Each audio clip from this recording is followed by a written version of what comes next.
WMEL.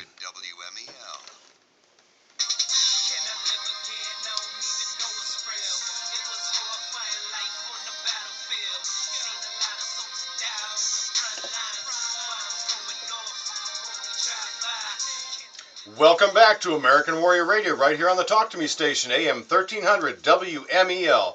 Glenn, we were fortunate enough to arrange an interview with a recently returned combat veteran, combat warrior, a war fighter of ours from the U.S. Army. We've got him on the line right now. Just can't wait because he's got so much to offer. Stephen, can you hear us? Yeah, I can hear you. Thank you, sir, for joining us. Folks, we have Stephen Hobbs on the line, U.S. Army. Now, as I understand, you've been back a couple months from your latest deployment? Oh, yeah, I've been back about 8 or 9 months now.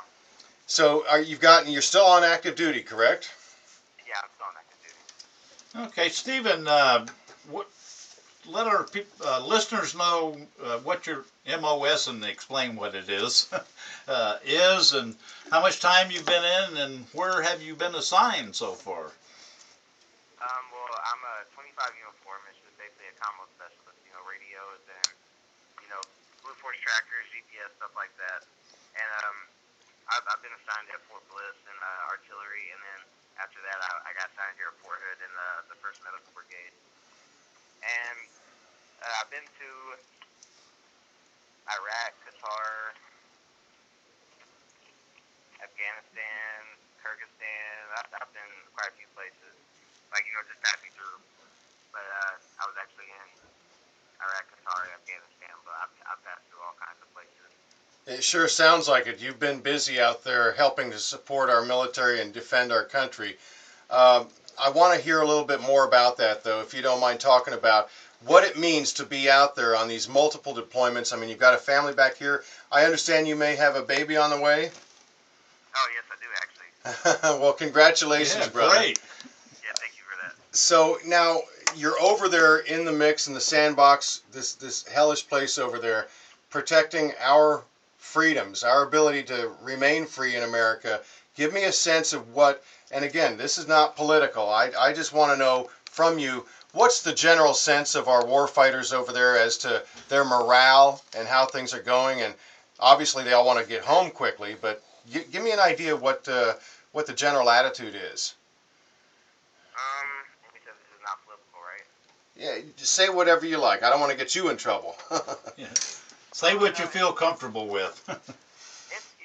It all depends on where you're at and who you're with. If you're with if you're with the 19 Deltas, if you're with the Cat Scouts, they're just happy to be there and they just want to shoot something. and if you're with the infantry guys, same thing. They just want to, and whenever they get stuck on base or stuck on a fob, they don't get to go out there upset about it. And then if you're with someone like 42 Alpha or somebody that just does paperwork, they're happy to go on the convoy 10 minutes away. For sure. I mean, so it's just like, everyone's just happy to have the experience. At the same time, though, like, a lot of people are like, me personally, I don't want to be over there anymore. I don't see any reason anymore. Like, I don't, like, okay, Saddam is dead. Osama's dead now, supposedly. So why are we still there?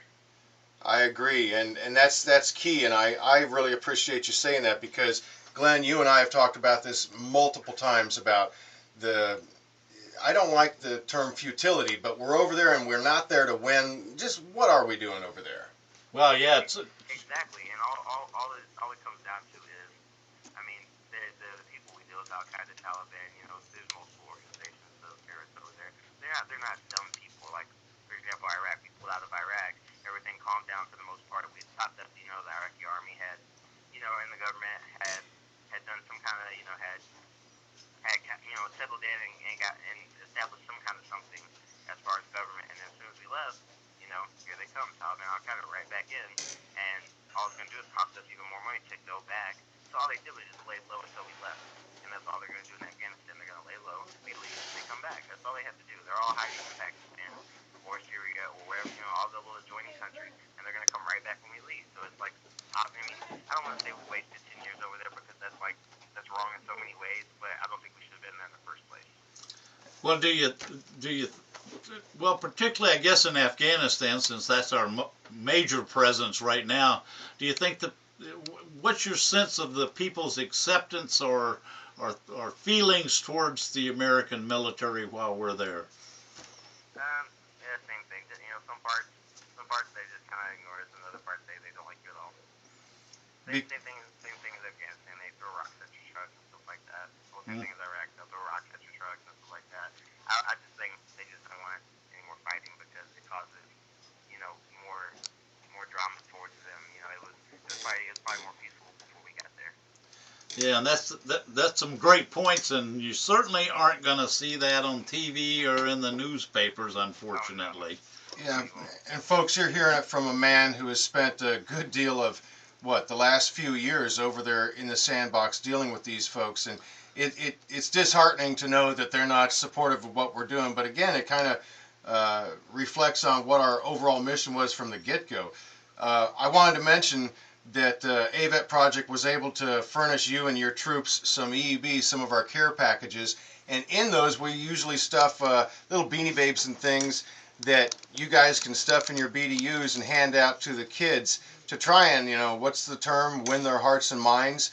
Do you think that has a possible impact trying to get to the young kids, since the older folks are obviously, like you said, tired of war? I mean, when it comes to like contact with the kids, it's not really. In Afghanistan, you don't really, have as much as you would in Iraq, because it's like from what I saw, there's really no stopping unless like for example, if you're on a convoy, there's no stopping unless something blows up and you get shot at. There's no stopping. You keep going unless something gets blown up. So there's really a lot less contact, with the local people than what there was in Iraq from what I saw.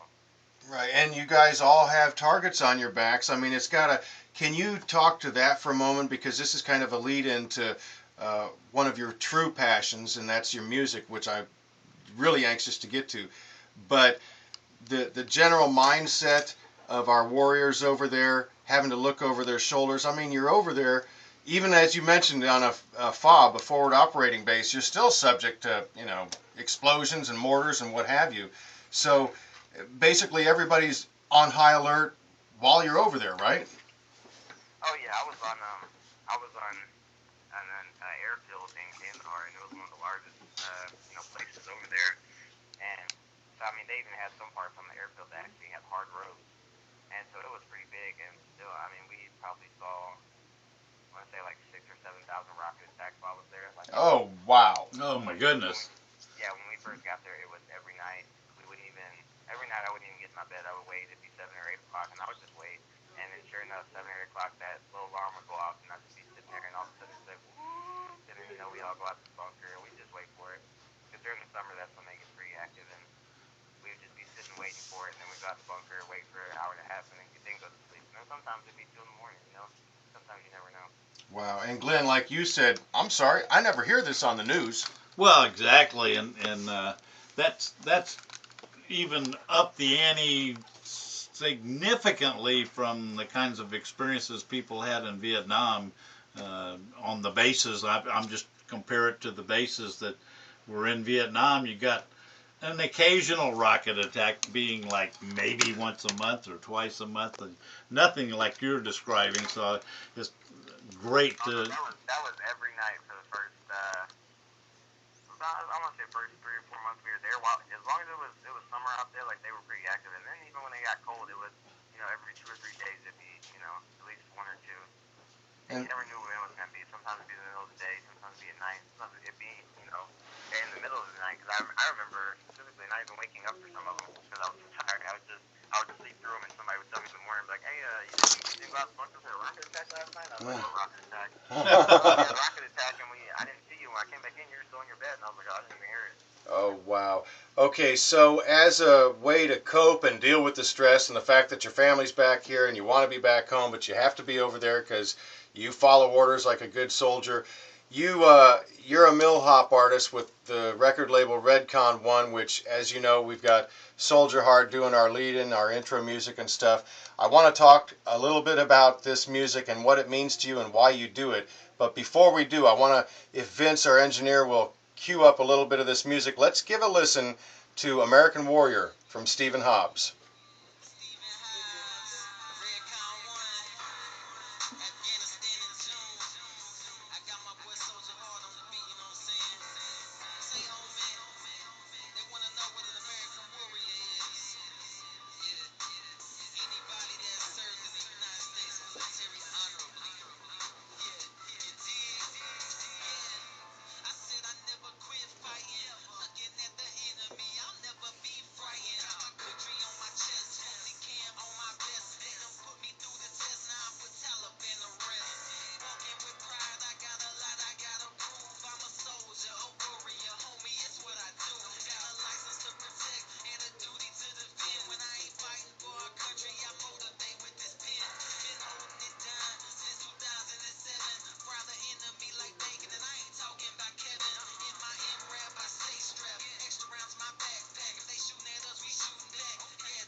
That is American Warrior by Stephen Hobbs off the Redcon 1 label. Stephen, what an awesome job you did on that. Number one, I got to say, before we even say anything more, I can understand the words, and they have so much meaning, along with the backbeat and everything else. You're a master artist, brother, and I appreciate that. Oh, thank you. I appreciate it. Well, let's talk about this, because Soldier Hard and a lot of others in Redcon 1, there, as you said, you motivate with this pen. I mean, the story's all in these lyrics, but tell me what it means to you to express yourself this way. Is it a coping method? What is it that propels you to do this music? I always described it like, I've kind of, I guess you could say, I'm not trying to trademark this saying because I like it so much. But I've always said it's like almost like venting to yourself whenever you make a song. Because you can, I mean, you can say whatever you want. You don't have to worry about anybody hearing it because you're in the recording booth, so you're all by yourself and you can say whatever you want to. So you're venting to nobody. But then when you put that on the internet, hundreds of thousands of people hear it, depending on the exposure it gets, and it's like venting to yourself. So yeah, it's a form of therapy to me. Cool. Well, yeah, definitely copyright that for sure. I think that's a great idea. And you've become quite popular. Anybody? How do people check out your music? How can they find out more about you and your music and what motivates you? Most people have me on Facebook. It's facebook.com/Stephen Hobbs 903, and it's Stephen with a PH. I don't know how many people have spelled it with a V, probably.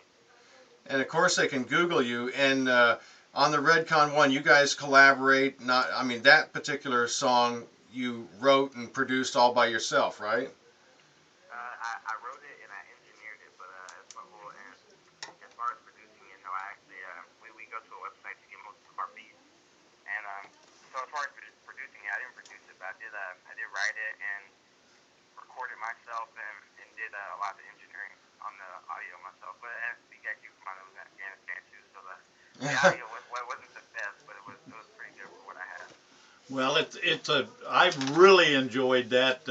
Obviously, we didn't have time to listen to the whole thing, but people can uh, with the directions that we've already passed out for them. And I want to say from me, an old soldier, Old Vietnam vet. old Vietnam vet, that you said hundreds of thousands of people can now listen to it. The hundreds of thousands of people need to hear those kind of things. Well done, brother. Yeah, no kidding, Stephen. And again, you're going to be doing more. You're going to be introducing more songs. And is it kind of like therapy for you to get these thoughts expressed out in music? Oh yeah, it definitely is. I mean, because it may sound selfish, but everyone has their reasons for doing music, and some people do it because they like to, hear the reaction of other people, and some people, they do it because they like to hear people tell them how good it is, or, the reason I've always done it is for me, because just for me, I can sit there, make a song, and get really bad feedback, but then if I like it, it doesn't bother me at all. I want to ask real quick. I understand that NBC News did an interview with you recently. Tell me a little bit about that. Yeah, that was just that was actually just me reaching out because I'd seen Soldier Hart getting different interviews, and I was like, and I asked him, I was like, how are you getting these interviews? And he was like, well, they're just coming to me, and I was like, well, no one really comes to me, so how would I go about doing this? And he was like, well, whenever I was in your position, he was like, I wouldn't wait for them to come to me. He was like, I would do it myself. I would just email them. He was like, because you got to think a lot of those local stations, they don't have much to report on in Texas other than because he was stationed at Fort Hill where I'm at. And he was saying, they don't really have much to report on other than like livestock shows and stuff like that. So he was saying, they'll be really excited to do a show that was half interesting. So I gave it a shot. And I emailed one news station, which is NBC, and they emailed me back almost immediately. Outstanding. That's great. Where can somebody go watch that interview? What NBC station was it? It was kcentv.com. Okay, right there in Killeen or nearby? It's Killeen, Waco, and Temple, and you can just go under the Military Matters tab, and it'll be the top story that pops up. Okay, that's outstanding. I'm glad you got some press and some publicity because your message is really important. And you got anything coming up? You got any shows or concerts that you're going to be doing? I have another interview with ABC tomorrow, and I also have my album All Family No Friends. That's April 15th coming up and released. All family, no friends? All Family No Friends. But more importantly to me, I still haven't picked a name for this yet. But like after seeing how much response Soldier Hart was getting from his therapy session and group therapy that he's working on, I decided to make an all military album, and I've been getting feedback on this, and I haven't even showed a song of it yet. And I've already made 4 songs for this album like in the last 4 or 5 days. Oh my. Oh, brother, this is... It's going to be my first all military album that I make.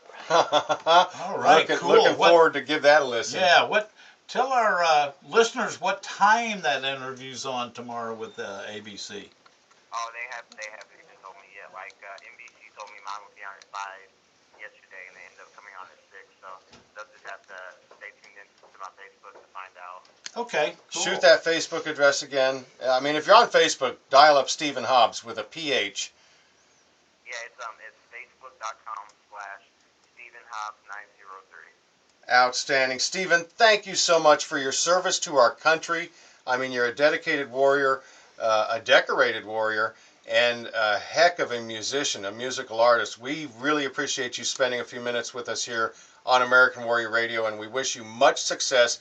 And when you get this next album out, we want to have you back on American Warrior Radio and help you to promote it, because everybody that listens to this program is, in one way or another, motivated to help support our troops, Glenn. Oh, absolutely. And let me add my thanks for your service and your continuing service for our country, Stephen. It's you folks that keep the rest of us free and happy and safe. And safe Americans. So thanks, brother. Stephen, thank you guys for having me on, and I'll definitely be giving him another call back to get back on here once I get ready to release the next album, or anytime anything else pops up. I always love coming on with you guys. Outstanding. We're looking forward to it, brother. Enjoy the rest of your day. Yes, sir. You too have a good day, too. Folks, that was Stephen Hobbs coming to us live from Killeen, Fort Hood. And Fort Hood's like a huge base, Glenn. Yeah, one of the largest in the beyond world. huge, I think. Yeah. The one time I was there, it just kept going and going and going. And we're really happy and pleased to see him getting some notoriety in the press, that people are interested in the stories these warriors have to tell.